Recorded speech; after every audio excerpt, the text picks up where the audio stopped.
but there was something you referred to earlier on in terms of m- teaching meditation to people on the phone. And that piqued my interest a bit, and I wasn't sure. I don't think I've ever heard of anyone teaching someone to meditate on the phone. So could you just tell me a little bit about what you mean there and how that happens? Well, I wanted to create a fully modern delivery system.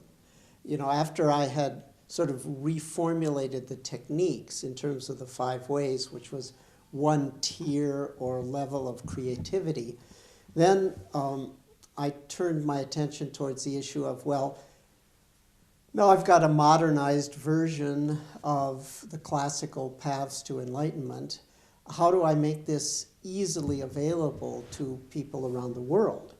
And so if you think about it, traditionally, what people do is they do some daily practice, maybe 10, 20 minutes, a half an hour a day, what have you. And then they do periodic intensive retreats, which typically would be a day or a weekend or a week or 2 weeks or 3 months, or in Tibet, 3 years, 3 months, and 3 days in a cave, etc., etc. Some combination of day-to-day practice plus some sort of periodic intensive practice, typically done with a group, although not inevitably. That rhythm of practice is the standard formula. If you maintain something like that, then the passage of time will mark the process of That's the 6 psychospiritual. months to, when you talked about how long it takes for us to begin to see the results, and you said it might be 6 months to a year. 6 months to a That's year. given that's not including this 3-month retreat thing. Well, no, you don't have to do 3 months, certainly Okay. not 3 years. Thank But you. I think that a person does need to do some day-to-day practice on their own, if only. I tell people the minimum is 10-4, 10 minutes most days of working on your own, then at least 4 hours of continuous intensive retreat once a month. And what does that mean, 4 hours of, you Well, sit for 4 no, hours? you don't sit without moving, but you have unbroken practice for 4 hours, but you may get up and stretch and do things like that. So it occurred to me that most people in the world are not in a position to take even 4 hours out to go to a center. They have a family situation, they have a work situation, they probably don't live near a mindfulness center. They can't incur the expenses, the lost wages, the travel expenses, the expenses of being in a venue where you have to get lodging and meals if you do residential retreats. So a way to make all of the features of a group residential retreat available to anyone in the world and circumvent these problems would be to pipe it into the individual's home in 4-hour blocks. So, and that would be with a conference call. So, Is this a recording? no, it's live. It's me or my facilitators live. And so the way it works is you go to basicmindfulness.org and you register for a retreat. The programs are always on the second weekend of the month. There's one 2-hour program on Friday evening, 2 4-hour programs on Saturday, separated by an hour, and then two 4-hour programs on Sunday. So that's the second weekend of every month. You know that you can plan ahead. Do you have to do the whole, No. are they sequential? No, they're completely independent of each other. So I could just do 4 hours on You Sunday? could do, or just 2 hours on a Friday. So it can be as short as 2 hours on Friday, and it can be as long as Friday, 2 4-hour periods on Saturday, and 2 4-hour periods on Sunday, so that you've taken the whole weekend for practice and anything in between. The programs are all independent. You register for them individually. And so it's sort of like Dharma on demand. You might say you decide what you're interested in.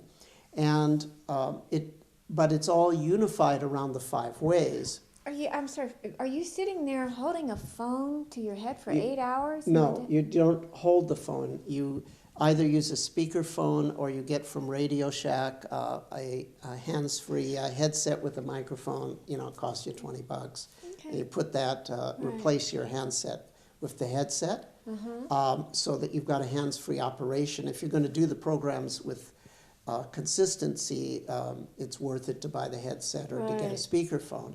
So you're sitting there, your eyes are closed, and everybody calls into the number. There's from 40 to 90 people on the call, wow, depending on various factors. All from all over? All over the world. All at the same time? All at the same time. Oh, how neat is that? And many of them know each other because they've been on-site programs together. Because I also go around the country and run residential retreats, so people know each other. Some they of know them, who's on the call? Yeah, well, everybody introduces themselves, so people thought, well, gee, it's telephone, it's going to separate people, but actually we found that it very much unites people. It creates a virtual community of practice. So what happens is it starts precisely at the posted time, but people typically call in 15 minutes early, and there's just free schmoozing and socializing. Okay. So that builds... Schmoozing is important. Yeah, that's a ancient Sanskrit word. And that builds community and builds a camaraderie so that when the guidance starts, well, I claim to take the mist out of mysticism, and I don't like things to be mystical schmystical, but there are some mystical schmystical things. I can't really explain how that bonding takes place, because after all, it is just people on a phone, you know, but somehow it's like you're in the same room. It's really weird. Just knowing that they're there and the fact that you've had this socializing before and what have you, it's like you sit really strong and you sense the presence of these other people. Well, plus you usually have your eyes closed most of the time anyway, so even if they were in the room, you'd have your eyes closed, so... Yeah. You know? Something happens that is a synergy that's more than I expected. So what happens is you call in and you choose the program you want. And every month there's an intro program so that you can start up anytime. And so this... I call it the home practice program. You get it off of basicmindfulness.org to register and to find out about it. But the way it's set up is you can begin any month. You don't have to. There's always a program for first timers. That's is an intro to one of the 5 ways, and you can begin with any one of the 5 ways. So if I've never meditated before, I can. Once a month, there's some way I can call in and have someone guide me from scratch, like I have no idea what to do. That's right. And any of the programs that say part 1, so focus in, part 1, focus out, part 1, focus on rest, change, and positives. Those are the 5 ways? Those are the 5 ways. Okay. All the part 1 programs require no previous experience whatsoever. Great.